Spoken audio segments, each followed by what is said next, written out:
Hey, Eddie, let's talk about your, it seems like, blooming love triangle. Will we have that? Will we have a little love triangle for Sam? Yeah. Yeah. Sam stepped over his bounds in the last episode that aired, and had taken a shine to Julie and made a play for her and was very politely rejected. But nevertheless, took a shot. Yeah. Let's not make it weird. Let's definitely not make it weird. Or.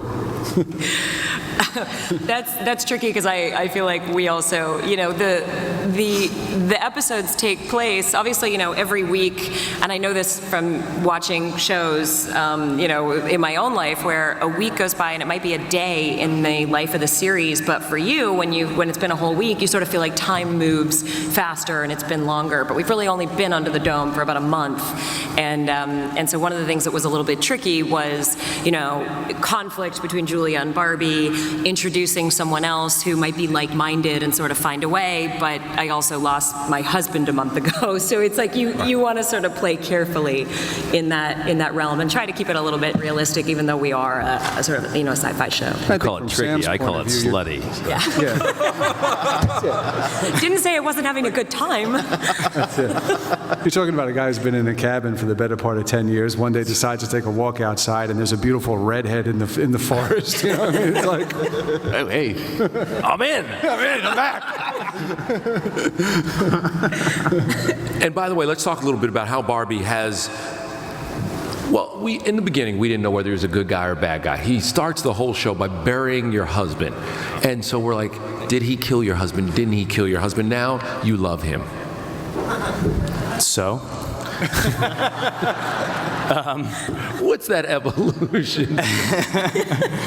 He's smooth. He's smooth.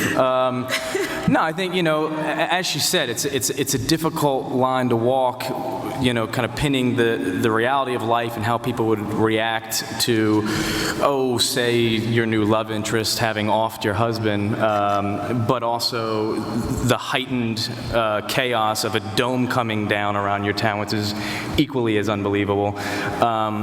So we framed it in a way, I think, where we see Barbie's hand was forced in a form of self-defense, and in a way he was, her husband was committing an act of love for her by making sure she was taken care of. So heading into the second season, I think we see more of what makes Barbie tick, which is he may have some violent tendencies in how he gets there, but he really is there for the people and there to defend the defenseless. Sounds like Barbie's going to be okay. He just fell down in a hole. He did just take a little fall. That could hurt a bit. We'll see. Hey, let's talk about Joe a little bit, Colin, and struggling since the death of your sister. What's next for Joe?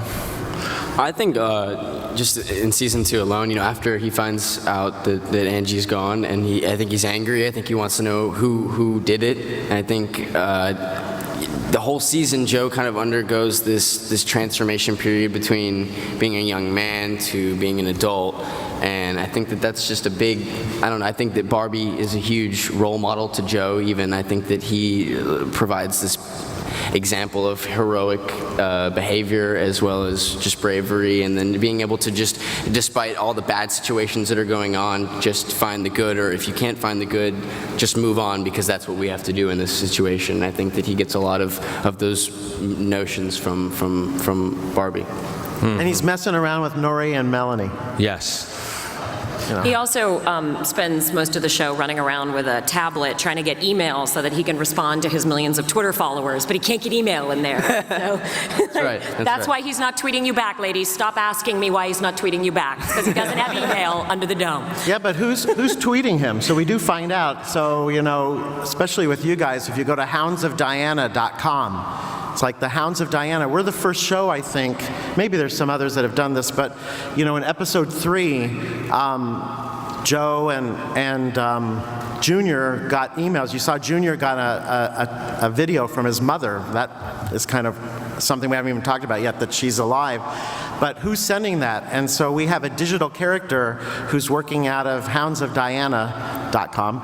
And so you can go to it and follow the tweets. And then we're going to actually maybe meet that character in episode 8. So that's pretty cool to start with a digital character and then find out that he's really a flesh and blood character we can introduce as well. And it's not just any tablet, it's a Microsoft Surface.